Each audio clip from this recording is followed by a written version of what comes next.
Pengujian persyaratan layak jalan kendaraan bermotor. Nah, selamat pagi bapak-bapak. Salam hormat buat semuanya. Wah, selamat pagi Pak Dimas.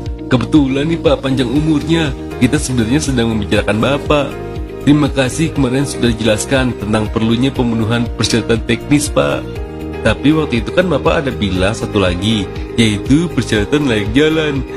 Nah, kita masih bingung apa yang dimaksudkan itu. Iya pak, apakah keduanya sama atau berbeda? Kalau berbeda, apakah hal itu juga berbahaya jika dilanggar? Wah, terima kasih. Rupanya bapak-bapak memperhatikan apa yang saya sampaikan ya. Nah, persyaratan teknis dan persyaratan layak jalan adalah dua hal yang berbeda. Dan cara memastikannya juga berbeda. Keduanya jika dilanggar akan memberikan konsekuensi yang tinggi bagi penggunanya. Artinya bisa membahayakan jiwa manusia. Baik, saya akan coba jelaskan ya mengenai persyaratan layak jalan ini.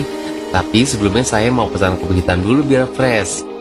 Bu, pesan kopi hitam 1, nggak usah pakai gula.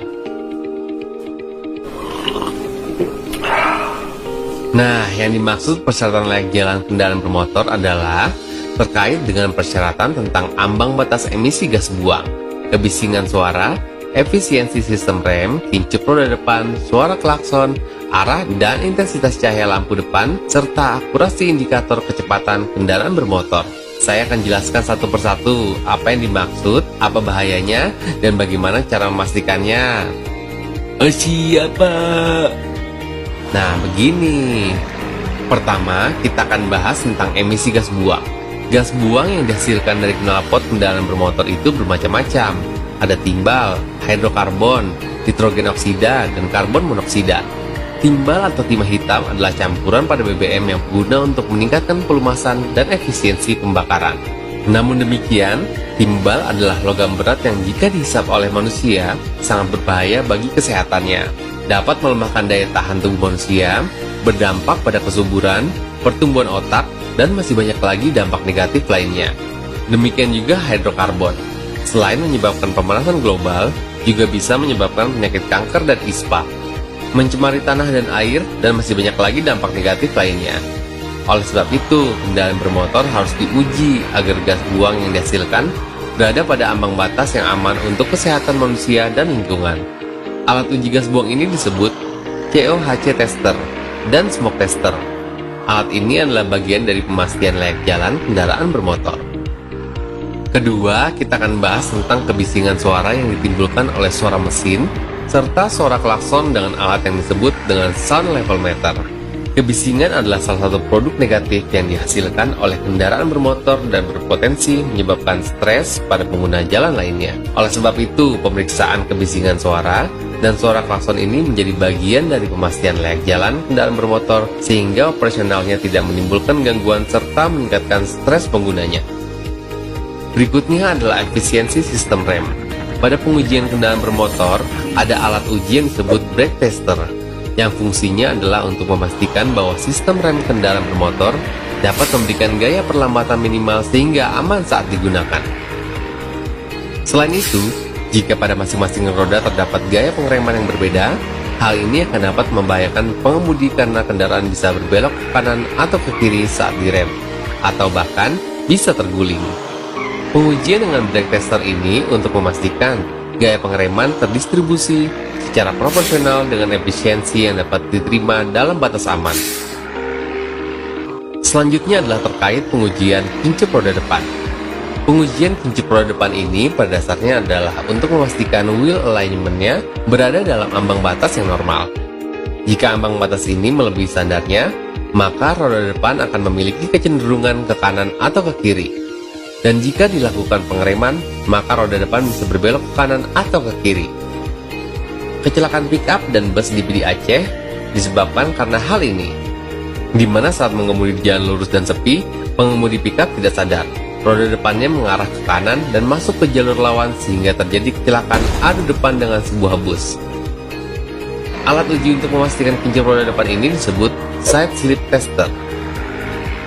Pemastian layak jalan berikutnya adalah terkait dengan arah lampu depan dan intensitasnya agar tidak menyilaukan mata pengendara lain yang berlawanan arah dengannya. Hal ini seringkali menyebabkan kecelakaan, saat seorang pengendara merasa silau karena disorot lampu oleh kendaraan yang berlawanan arah dengannya. Alat untuk menguji ini disebut headlight tester. Dan yang terakhir adalah pengujian speedometer atau alat pengukur kecepatan kendaraan bermotor. Alat pengukur kecepatan kendaraan atau speedometer seringkali karena pengoperasian dan sebagainya, tingkat akurasinya menurun. Di mana kecepatan roda sesungguhnya adalah misalkan 50 km per jam, tapi indikator speedometernya menunjukkan di angka 70 km per jam, atau bisa di bawahnya yaitu 30 km per jam. Informasi yang keliru tentang kecepatan sesungguhnya ini bisa berbahaya bagi pengemudi. Oleh sebab itu, pemerintah menetapkan ambang batas deviasinya dengan pertimbangan keselamatan dan mengujinya dengan alat yang disebut speedometer tester. Nah, itulah rangkaian kegiatan pengujian persyaratan layak jalan yang dilakukan pada unit pengujian kendaraan bermotor, yang kesemuanya ditujukan agar pengemudi pada saat mengendarai kendaraan di jalan berada pada ambang batas kelayakan yang dapat diterima dan dapat menurunkan resiko kecelakaan serta pencemaran lingkungan. Wah, baru tahu sekarang saya, Pak.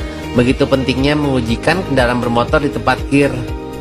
Tempat KIR atau unit pengujian kendaraan bermotor memiliki 3 tujuan, yaitu memastikan kendaraan bermotor yang dioperasikan di jalan memenuhi standar keselamatan yang dapat diterima untuk menurunkan resiko kecelakaan, memastikan dampak operasional kendaraan bermotor tidak mengakibatkan pencemaran pada lingkungan, menyediakan pelayanan umum bagi masyarakat yang akan memastikan kelayakan teknis kendaraan bermotornya.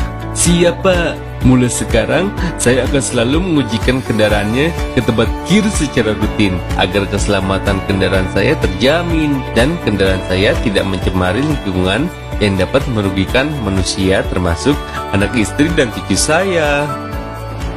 Unit pelaksana pengujian kendaraan bermotor adalah tempat pelayanan umum yang disediakan pemerintah untuk menjamin setiap kendaraan bermotor yang dioperasikan di jalan berada dalam ambang batas keselamatan yang dapat diterima dan tidak menimbulkan pencemaran lingkungan.